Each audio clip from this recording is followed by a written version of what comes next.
नमस्ते दोस्तों, कैसे हैं आप सब। उम्मीद करती हूँ कि आप सब मस्त होंगे और अपनी अपनी तैयारी में व्यस्त होंगे। मैं स्कूल लेक्चरर पॉलिटिकल साइंस से हूँ। और दोस्तों, हमारा भारतीय संविधान के टॉपिक चल रहे हैं और संविधान में हमने संविधान की विशेषताएं पढ़ ली हैं, प्रस्तावना पढ़ ली है और आज हमारा टॉपिक है राष्ट्रपति। हम इसमें पूरा का पूरा राष्ट्रपति नहीं पढ़ेंगे, लेकिन जो इम्पोर्टेंट है और जहाँ से मुझे लग रहा है कि प्रश्न आ सकते हैं हम उन्हीं चीज़ों को पढ़ेंगे। तो आप बिल्कुल भी वीडियो को स्किप नहीं करें और एक एक चीज़ आराम से सुने और फिर अब आप खुद जैसे ही वीडियो कंप्लीट देखने के बाद खुद एक बार वापस से रीडिंग लगाएं तो 60-70% चीज़ें आपको एक ही दिन में याद हो जाएंगी और नेक्स्ट बार जब आप पढ़ेंगे तो पूरी तरीके से याद हो जाएंगी। इतना कठिन कुछ भी नहीं है ये वाला टॉपिक, लेकिन हाँ, आप लोगों में से बहुत सारे लोगों ने इसको बिल्कुल छोड़ा ही हुआ है, तो उसके लिए हम बहुत ही सरल भाषा में आपको समझाने की मैं कोशिश करूँगी। और आपको अच्छा लगे, वीडियो अगर पसंद आए तो लाइक कर देना और चैनल को सब्सक्राइब करके ही जाना अगर वीडियो पसंद आए तो, ठीक है। तो चलो शुरू करते हैं भारत के राष्ट्रपति। और राष्ट्रपति में देखिए हम वो चीज़ें पूरा का पूरा राष्ट्रपति एक एक लाइन नहीं पढ़ेंगे, लेकिन हाँ, एग्ज़ाम में आपका क्वेश्चन गलत नहीं होगा, इतना तो विश्वास है। वैसे राष्ट्रपति पे ज़्यादा डेप्थ का क्वेश्चन आया नहीं है, 2-3 बार तो गणतंत्रात्मक शासन व्यवस्था ही पूछ लिया कि क्या है क्या नहीं है, तो इतना डरने वाली राष्ट्रपति की में तो कोई दिक्कत वाली बात आएगी नहीं, ठीक है। एक सेकंड में देख लेती हूँ साफ दिख रहा है नहीं दिख रहा, ठीक है ना। तो शुरू करते हैं संघ सरकार में राष्ट्रपति। तो देखिए, भारतीय संविधान में भाग 3 में दे रखा है मौलिक अधिकार, अनुच्छेद 12 से 35 तक। फिर भाग 4 में दे रखे नीति निर्देशक तत्व, अनुच्छेद 36 से 51 तक। फिर 4 क में दे रखे हैं मौलिक कर्तव्य, अनुच्छेद 51 क में। और भाग 5 में शुरू होता है अनुच्छेद 52 से अनुच्छेद 18 तक संघ की कार्यपालिका का उल्लेख है। इसको तो याद ही रख लेना, अनुच्छेद 52 से अनुच्छेद 18 तक संघ की कार्यपालिका का उल्लेख है। संविधान के भाग 5 के अध्याय 1 के अनुसार संघ की कार्यपालिका में राष्ट्रपति, उपराष्ट्रपति, प्रधानमंत्री, मंत्रिपरिषद और महान्यायवादी शामिल होंगे। प्रश्न ऐसे आएगा आपके, निम्नलिखित में से कौन संघीय कार्यपालिका में सम्मिलित नहीं है। ऑप्शन आएगा राष्ट्रपति, प्रधानमंत्री, मंत्रिपरिषद, महान्यायवादी या नियंत्रक और महालेखा परीक्षक। तो ध्यान रखना, नियंत्रक और महालेखा परीक्षक नहीं आता। संघ की कार्यपालिका में राष्ट्रपति, उपराष्ट्रपति, प्रधानमंत्री और मंत्रिपरिषद और महान्यायवादी शामिल होता है, ऐसा क्वेश्चन बनता है। ये आपको याद रखने हैं। राष्ट्रपति, उपराष्ट्रपति, प्रधानमंत्री, मंत्रिपरिषद तो याद रह ही जाता है, महान्यायवादी भी आपको याद रखना है, ठीक है। प्रश्न बनता है ऐसे कार्यपालिका में। तो देखिए, राष्ट्रपति एक है, जो इम्पोर्टेंट फैक्ट ये है कि राष्ट्रपति कार्यपालिका में का भी सदस्य होता है और राष्ट्रपति व्यवस्थापिका का सदस्य भी होता है। कार्यपालिका में जैसे राष्ट्रपति, प्रधानमंत्री, मंत्रिपरिषद और महान्यायवादी आ जाएंगे, व्यवस्थापिका में संसद आएगी और संसद में राष्ट्रपति, लोकसभा, राज्यसभा और राष्ट्रपति आ जाएंगे, ठीक है। अगर आपसे संसद के अंग पूछता है तो 3 होते हैं, राष्ट्रपति, लोकसभा और राज्यसभा। और अगर संसद के सदन पूछता है तो 2 होते हैं, लोकसभा और राज्यसभा। ये कुछ फैक्ट है, इनको लिख लेना, आप याद ही रखने हैं ये तो, ठीक है। कार्यपालिका में इम्पोर्टेंट है, बहुत इम्पोर्टेंट है, ये शामिल होते हैं। राष्ट्रपति भारत का राज्य प्रमुख होता है, बिल्कुल होता है। भारत का राष्ट्रपति भारत का प्रथम नागरिक होता है। राष्ट्रपति राष्ट्र का प्रमुख होता है, कार्यपालिका का नहीं। राष्ट्र का बिल्कुल प्रमुख होता है, पूरे देश का, लेकिन कार्यपालिका का प्रमुख प्रधानमंत्री होता है। राष्ट्रपति राष्ट्र का प्रतिनिधित्व करता है, शासन का नहीं। शासन का प्रतिनिधित्व प्रधानमंत्री करता है। देखिए, सबसे पहली बात यह है कि हमने संसदात्मक शासन व्यवस्था जो है वो हमने कहाँ से अपनाई है, हमने ब्रिटेन से अपनाई है। और ब्रिटेन की जो संसदात्मक शासन व्यवस्था है उसमें क्या बताया गया है कि 2 तरीके की वहाँ पर कार्यपालिका होती है, एक तो संवैधानिक प्रधान और एक वास्तविक प्रधान। हमारे यहाँ पे भी एज इट इज़ वही है, संवैधानिक प्रधान और वास्तविक प्रधान। जो संवैधानिक प्रधान है वो ब्रिटेन में होता है वहाँ का राजा, और हमारे यहाँ पर होता है हमारे राष्ट्रपति। और जो वास्तविक प्रधान है वो ब्रिटेन में होता है प्राइम मिनिस्टर, वहाँ पर हमारे यहाँ प्रधानमंत्री और मंत्रिपरिषद, और वहाँ पर भी प्रधानमंत्री और मंत्रिपरिषद, ठीक है। ये है भारत का राष्ट्रपति कार्यपालिका का औपचारिक प्रधान है। वास्तविक प्रधान प्रधानमंत्री और उसकी मंत्रिपरिषद। भारत में राष्ट्रपति की स्थिति ब्रिटिश सम्राट जैसी है, ध्यान रखनी है ये वाली बात, ठीक है। अनुच्छेद 52 के अनुसार भारत का एक राष्ट्रपति होगा, बिल्कुल होगा। और अनुच्छेद 53(1) के अनुसार संघ की कार्यपालिका की शक्ति राष्ट्रपति में होंगी, ये आपको याद रखना है। अनुच्छेद 53(1) बहुत बार पूछा जाता है, ऐसे आएगा कि संघ की कार्यपालिका की शक्ति राष्ट्रपति में निहित होगी, जिनका प्रयोग वह स्वयं या अपने अधीनस्थ अधिकारियों के द्वारा करेगा। कौन से अनुच्छेद में लिखा हुआ है? अनुच्छेद 53(1) में लिखा हुआ है, बहुत बार आता है एग्जाम में। व्यवहार में इन समस्त कार्यपालिक शक्तियों का प्रयोग कौन करता है? मंत्रिपरिषद करती है, क्योंकि राष्ट्रपति क्या है? नाम मात्र का प्रधान है कार्यपालिका का। वास्तविक प्रधान प्रधानमंत्री और उसकी मंत्रिपरिषद है, ठीक है। अनुच्छेद 53(2) में अब इनको आपको याद करने की जरूरत नहीं है। अब हम ये देख लेते हैं कि हम कौन कौन से ऐसे अनुच्छेद हैं जिनको हमको पढ़ना है और जिनको हम याद करेंगे। तो देखिए, अनुच्छेद 52 हमारा हो गया, संघ की कार्यपालिका की शक्ति राष्ट्रपति में निहित होगी, हमने पढ़ ही लिया, जिनका प्रयोग वह स्वयं या अपने अधीनस्थ अधिकारियों के द्वारा करेगा। 54 में राष्ट्रपति का निर्वाचन हम पढ़ेंगे, राष्ट्रपति के निर्वाचन की विधि हम पढ़ेंगे, राष्ट्रपति के कार्यकाल हम देखेंगे, पुनर्निर्वाचन की पात्रता, बहुत सरल है, कुछ भी नहीं है, अभी देखना आपको याद हो जाएंगी। राष्ट्रपति निर्वाचित होने के लिए योग्यताएं, राष्ट्रपति पद की शर्तें, राष्ट्रपति की शपथ।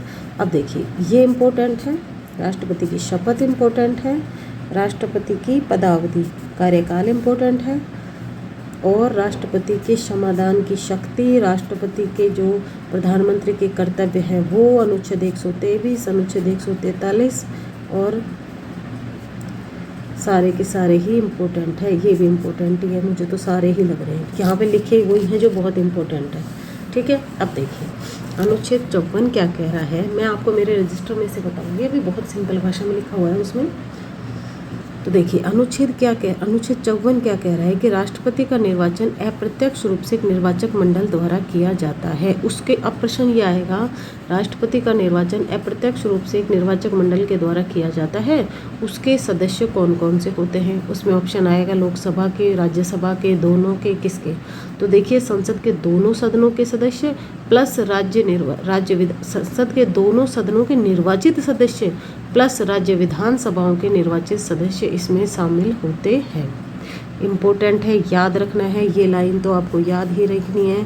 राष्ट्रपति के देखिए एक प्रश्न तो सीधा सा सिंपल सा ये आ जाएगा कि भारत एक गणतंत्रात्मक व्यवस्था है, उसका क्या कारण है?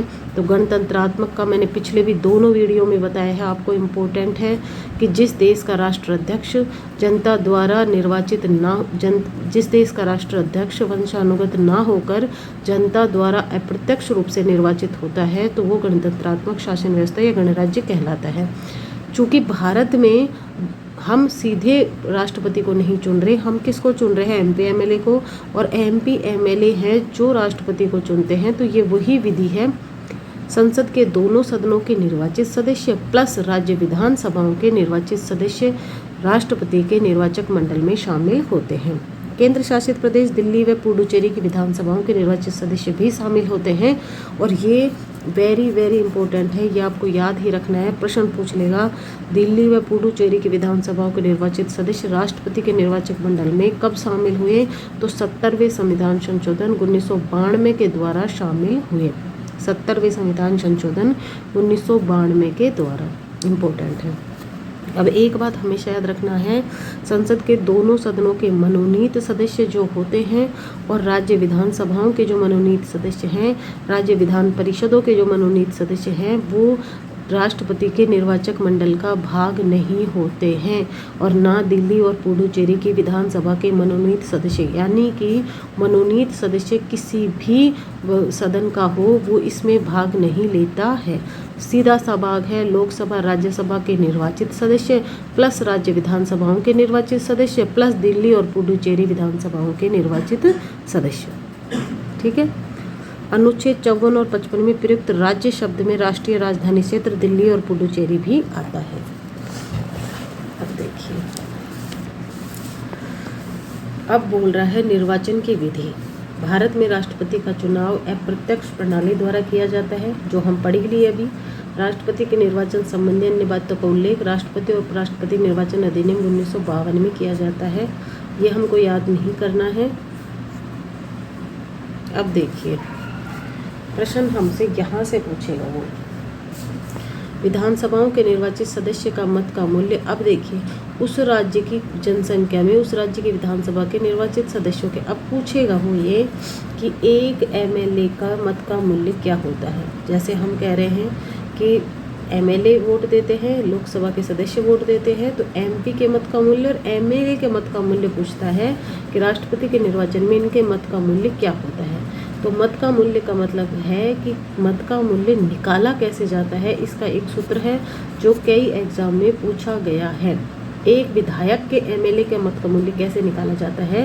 पहली बात तो आपको ये याद रखनी है कि ये जो मत का मूल्य निकाला जाएगा ये 1971 की जनगणना के आधार पर निकाला जाएगा, ना कि अब की जनगणना के आधार पर। ठीक है, राज्य की कुल जनसंख्या ये 1971 की जनसंख्या की बात कर रहा है, बटा राज्य विधानसभाओं के निर्वाचित कुल सदस्य। राज्य विधानसभा के निर्वाचित कुल सदस्य कितने हैं राजस्थान में, 200 हैं, इंटू 1000। ठीक है, राज्य की कुल जनसंख्या, कौन सी जनसंख्या, जो 1971 में थी। अब इस सब को जब लिखते हैं तो एक विधायक के मत का मूल्य राजस्थान में 129 128 पॉइंट कुछ आता है, 129 मान लिया जाता है। अब देखिए कैसे आता है।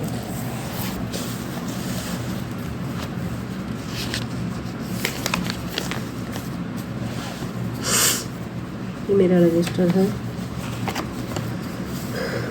प्रत्येक मतदाता के मत का मूल्य निकाला जाता है। विधायक के मत का मूल्य उस राज्य की जनसंख्या इंटू 1000 उस राज्य के विधानसभा सदस्य में भाग दिया जाता है। यहाँ जनसंख्या का आधार 1971 की जनसंख्या है। 1971 में राजस्थान की जनसंख्या इतनी थी। राज्य विधानसभा में कुल निर्वाचित सदस्य 200 हैं, तो इनमें 200 का भाग दिया जाता है इंटू 1000, तो 128.82 आता है, यानी कि एक एमएलए के मत का मूल्य 129 है। अगर बहुत ही सिंपल प्रश्न पूछेगा तो ये बहुत सिंपल प्रश्न की श्रेणी में आता है कि राजस्थान में राष्ट्रपति के निर्वाचन में एक विधायक के मत का मूल्य क्या होता है। तो ध्यान रखना है, वेरी वेरी वेरी इंपॉर्टेंट है, एक विधायक के मत का मूल्य 129 होता है, याद रखना है इसको आपको। ठीक है, अब देखिए ये आप पूछोगे कि 1971 वाली जनसंख्या ही क्यों यहाँ पर रख रहे हैं ये, तो देखिए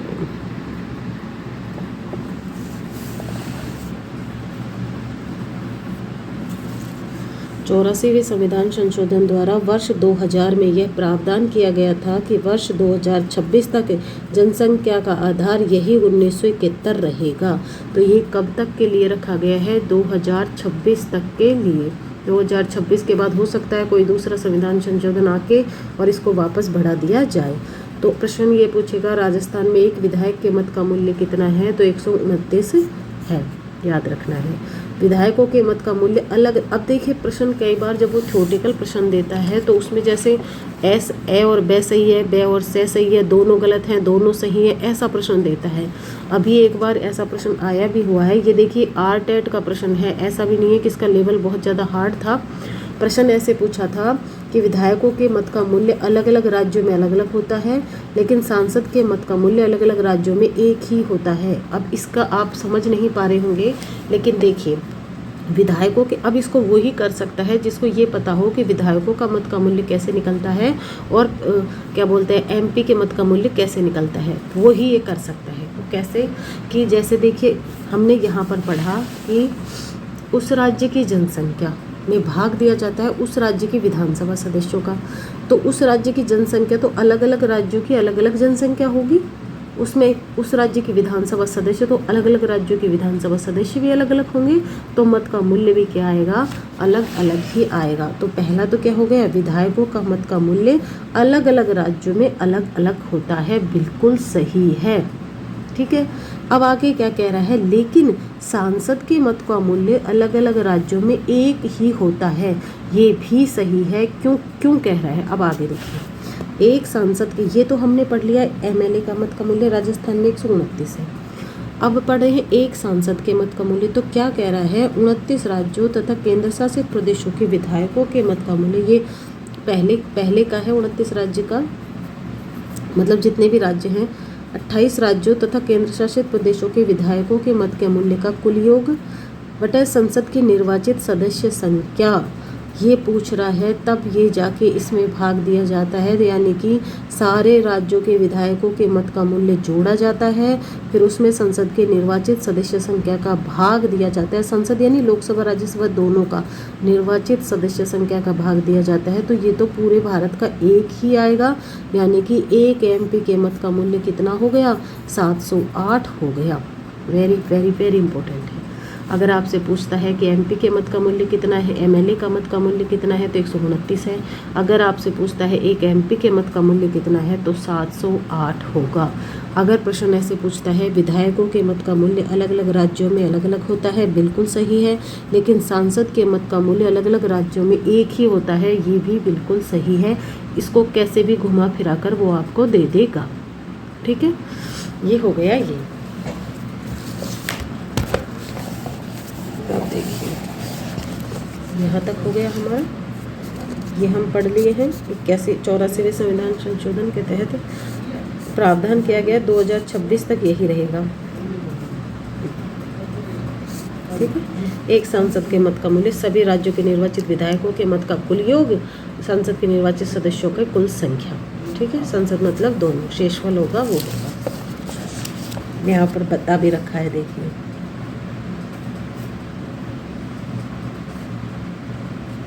सोलहवां राष्ट्रपति निर्वाचन जो 2022 में हुआ, निर्वाचित एक संसद सदस्य का मत का मूल्य 700 आया है।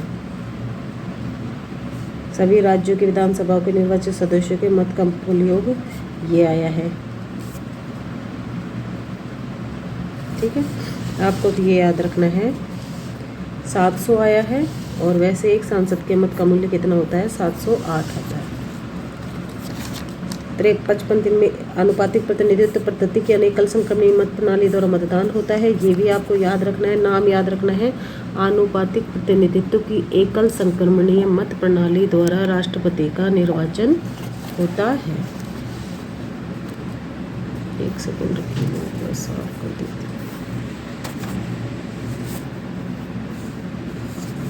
ठीक है, ये मेरे हिसाब से आपके लिए बहुत ज़्यादा हो जाएगा, पूरी मतगणना वगैरह। चलो एक बार देख लेते हैं, सरसरी निगाह से मैं आपको बता देती हूँ।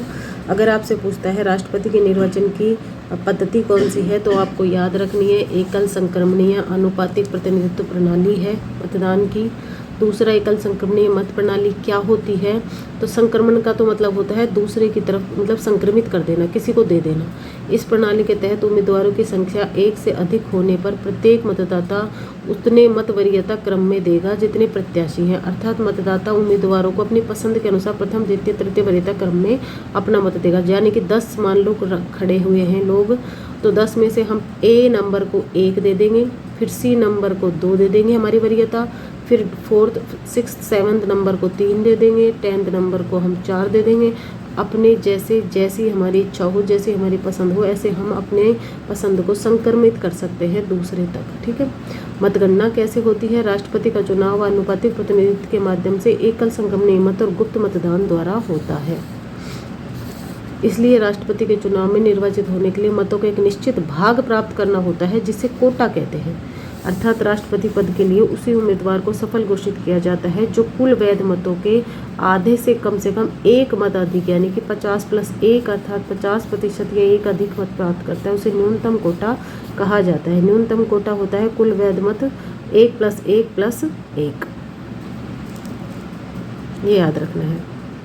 अब देखिए, मतगणना के दौरान पहले प्रत्याशी को प्रथम वरीयता के मतों की गणना की जाती है। पहले तो प्रथम वरीयता के मतों की गणना की जाती है कि किसको प्रथम वरीयता के मत मिलने।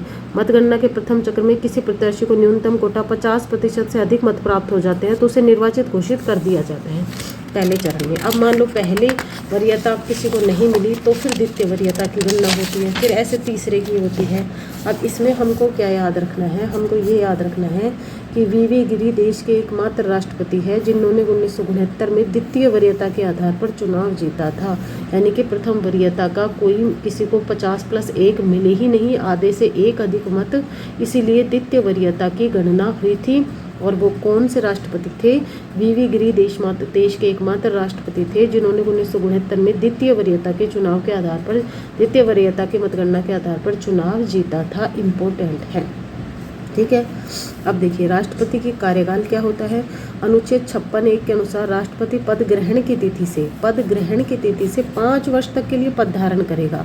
राष्ट्रपति अपनी पदावधि में किसी भी समय, देखिए क्या लिखा हुआ है कि पद ग्रहण की तिथि से 5 वर्ष तक करेगा, लेकिन राष्ट्रपति कभी भी उपराष्ट्रपति को अपना त्यागपत्र दे सकता है। तो आपसे प्रश्न पूछेगा राष्ट्रपति अपना त्यागपत्र किसको देता है? उपराष्ट्रपति को, हस्ताक्षर सहित, ठीक है। संविधान का अतिक्रमण करने पर, अब देखिए अनुच्छेद 61 के तहत राष्ट्रपति पर संसद, लोकसभा, राज्यसभा क्या लगा सकती है? कार्यकाल पूरा होने से पहले भी महाभियोग लगाया जा सकता है। 2 शर्तें हो गई। तीसरी शर्त यह है कि राष्ट्रपति अपना कार्यकाल समाप्त होने जाने पर भी तब तक पद पर धारण करता है जब तक कि दूसरा उत्तराधिकारी पद को ग्रहण नहीं कर लेता, 5 वर्ष के कार्यकाल के बाद भी। इम्पोर्टेंट है, वेरी वेरी इंपॉर्टेंट है। कथन और कारण, या फिर ऐसे आता है ए और बी ठीक है, बी और सी ठीक है, उसमें ये प्रश्न पूछा जाता है। राष्ट्रपति का कार्यकाल सामान्यतः कितना होता है? 5 वर्ष होता है, लेकिन वह अपने पद पर उपराष्ट्रपति को त्यागपत्र देकर भी पद से हट सकता है, या फिर वह अनुच्छेद 61 के तहत उसके ऊपर महाभियोग भी लग सकता है। कौन सा, किस विधि से लगेगा? संविधान का अतिक्रमण करने पर। ये ध्यान रखना, वेरी वेरी इंपॉर्टेंट है, फर्स्ट ग्रेड में आया भी हुआ है। राष्ट्रपति पर महाभियोग कौन से उसके तहत लग सकता है? दोष के तहत, तो संविधान का अतिक्रमण करने के तहत, ठीक है। एक तो ऐसे हट सकता है, तीसरा ऐसे हट सकता है कि राष्ट्रपति अपना पद तब तक नहीं छोड़ता जब तक कि कोई दूसरा उसका उत्तराधिकारी पद पर नहीं आ जाए, चाहे उसके 5 वर्ष पूरे हो चुके हों, ठीक है। पुनर्निर्वाचन के लिए पात्रता क्या है? यह अनुच्छेद 57 में है। अनुच्छेद 57 के अनुसार कोई व्यक्ति जो राष्ट्रपति के रूप में पद धारण करता है या कर चुका है, वह उस पद के लिए पुनर्निर्वाचन का पात्र होगा। वह कितनी बार भी राष्ट्रपति चुना जा सकता है, इसका संविधान में कोई उल्लेख नहीं है, लेकिन डॉक्टर राजेंद्र प्रसाद अब तक राष्ट्रपति के लिए 2 बार इस मत चुने गए। राष्ट्रपति के चुनाव की अधिसूचना चुनाव आयोग जारी कर सकता है। ध्यान रखना है, पुनर्निर्वाचन के लिए संसद में कहीं पर कोई भी उल्लेख नहीं किया गया है, यानी कि पुनर्निर्वाचित कोई भी राष्ट्रपति हो सकता है। राष्ट्रपति के चुनाव के लिए योग्यताएं क्या होंगी? भारत का नागरिक हो, 35 वर्ष की आयु पूर्ण कर लिया हो और लोकसभा का सदस्य निर्वाचित होने की योग्यता रखते हो। 3 ही इसकी योग्यताएं हैं। संसद 58(2) में संसद राज्य सरकार किसी स्थानीय प्राधिकारी के अधीन किसी लाभकर पद पर नहीं हो। देखिए राष्ट्रपति का पद, उपराष्ट्रपति का, राज्यसभा का और संघ या किसी राज्य का मंत्री का पद लाभ के पद की श्रेणी में नहीं आता है। याद रखना है, कई बार पूछ लेता है कि निम्नलिखित में से कौन सा पद लाभ की पद की श्रेणी में आता है या नहीं आता है, तो ये नहीं आते हैं। अब हम मेरे नोट्स में से देख लेते हैं।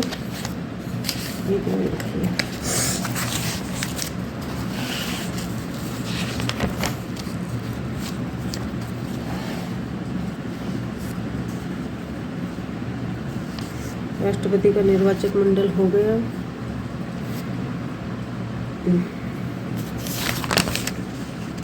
यहाँ पर हम पढ़ लिए वीवी गिरी देश के एकमात्र राष्ट्रपति है जिन्होंने 1969 में द्वितीय वरीयता के आधार पर चुनाव जीता। ये और देख लीजिए।